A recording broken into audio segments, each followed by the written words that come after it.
નમસ્કાર મિત્રો, આજે 31મી માર્ચ 2026 નો દિવસ એક અત્યંત ગંભીર બાબત તરફ આપ સૌનું ધ્યાન દોરવું છે.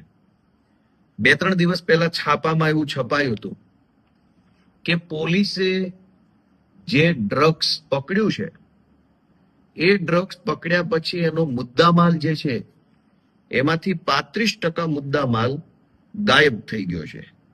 એટલે કે અંદાજિત 25-30 હજાર કરોડ રૂપિયાનું ડ્રગ્સ એ ગાયબ થઈ ગયું પોલીસ સ્ટેશનમાંથી. અને પોલીસે જ્યારે તપાસનો કંટ્રોલર સીએજી દ્વારા જ્યારે તપાસ કરવામાં આવી ત્યારે પોલીસે એવો જવાબ આપ્યો કે ઉંદર ખાઈ ગયા છે ડ્રગ્સ.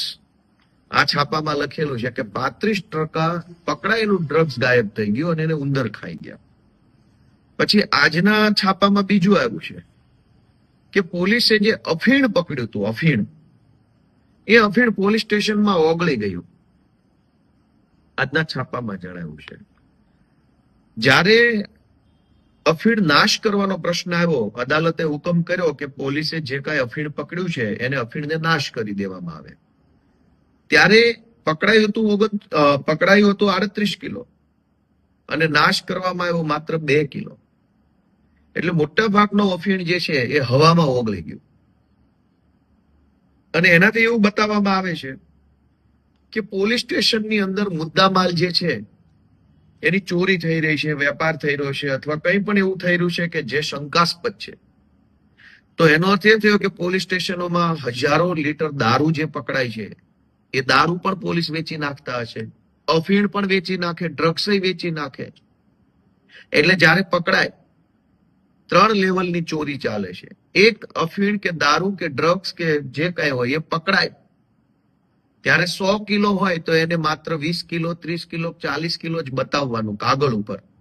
એટલે પહેલી ચોરી તો આવી રીતે થઈ જાય છે.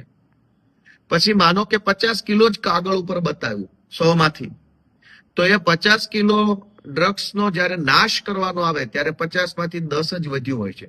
40 કિલો ઉંદરો ખાઈ જાય છે અથવા પોલીસ વેચી નાખે છે. અને આ ત્રીજી ચોરી કે આ જ્યારે કેસ થતા હોય છે ત્યારે આરોપીઓને બચાવવા માટે, નવા નામ નહીં ખોલવા માટે, નહીં મારવા માટે, રિમાન્ડ નહીં માંગવા માટે પૈસા માંગવામાં આવે છે.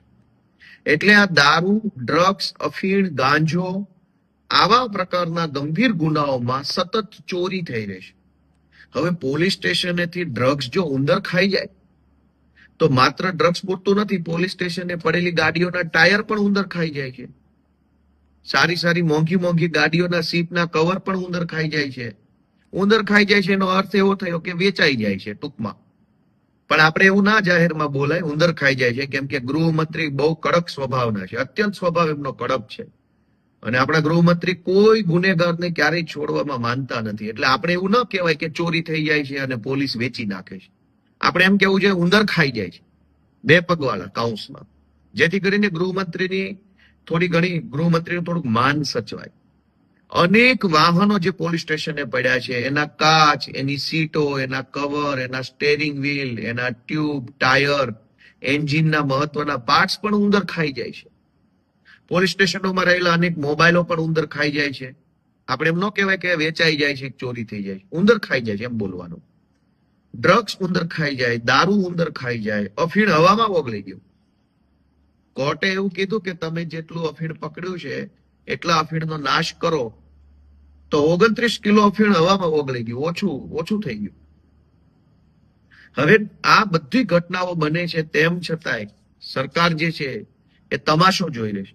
હવે પોલીસ પોતે મુદ્દામાલનું ડ્રગ્સ વેચી નાખે, મુદ્દામાલનો અફીણ વેચે, મુદ્દામાલનો દારૂ વેચી નાખે, એનાથી ગંભીર ઘટના ગુજરાતમાં હોય શું?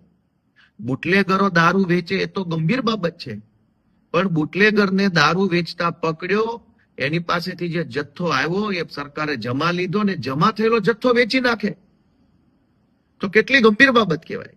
અને કોઈ શરમ નથી. અને જ્યારથી આ ભાઈ ગૃહમંત્રી બન્યા છે, એકદમ હોશિયાર વ્યક્તિત્વ છે ખૂબ, ત્યારથી ગુજરાતની અંદર પોલીસ સ્ટેશનોની અંદર આ ધંધો ચાલુ થયો છે. એટલે ગુજરાતની જનતાને એક જ વિનંતી છે કે જાગૃત બનો. આ ગુજરાત કોઈ ભાજપ વાળાનું નથી, આપણું છે. જો પોલીસ જ ડ્રગ્સ અને દારૂ ને અફીણના ધંધામાં આવી રીતે સંડોવાયેલ હશે, ઉંદર ખાઈ ગયા 35% ડ્રગ્સ, કેવી રીતે ઉંદર ખાઈ જાય? અને ચલો ઉંદર ખાઈ ગયા, અફીણ હવામાં ઓગળી ગયું, તો આવી બેદરકારી કરનાર અધિકારી સામે સરકારે શું પગલા લીધા? ડ્રગ્સ જેવી સરકારી મુદ્દામાલની મહત્વની વસ્તુ એ સાચવીને મૂકવી જોઈએ, વ્યવસ્થિત પેકિંગ કરવું જોઈએ, એને કમ્પ્લેટ મૂકવું જોઈએ. એટલી સમજણ તો ગાંડા નહીં પડે. તો જે પોલીસ અધિકારીઓએ ડ્રગ્સની સાચવણી વ્યવસ્થિત નથી કરી સરકારી મુદ્દામાલની, એમની સામે સરકારે કેમ પગલા ન લીધા? ઉંદર ખાઈ ગયા છે એવા જવાબથી સંતોષ કેમ માની લીધો? તમે ગોપાલભાઈને કંઈક વસ્તુ સાચવવા આપો અને પાછી લેવા જાઓ, ત્યારે ગોપાલભાઈ એવું કહે કે ઉંદર ખાઈ ગયા, તો તમે શું કરો? કે ઉંદર ખાઈ ગયા તો તારે ધ્યાન રાખવાનું હતું ને ભાઈ. ઉંદર ખાઈ જાય એમ થોડું ચાલે. હવે તમે મને 4 વ્હીલર વાપરવા આપો, મહિના પછી હું કહું કે 4 ટાયર ઉંદર ખાઈ ગયા છે, તો તમે શું કહો? કે ભાઈ તારે ધ્યાન રાખવાનું, ઉંદર ખાઈ જાય કે સિંહ ખાઈ જાય કે વાઘ ખાઈ જાય. પણ અહીંયા ઊંધો ખેલ છે. પોલીસ અધિકારીઓએ સરકારને એવો જવાબ આપ્યો કે સાહેબ ડ્રગ્સ ઉંદર ખાઈ ગયા છે, અફીણ હવામાં ઓગળી ગયું છે, દારૂ ગાયબ થઈ ગયો છે.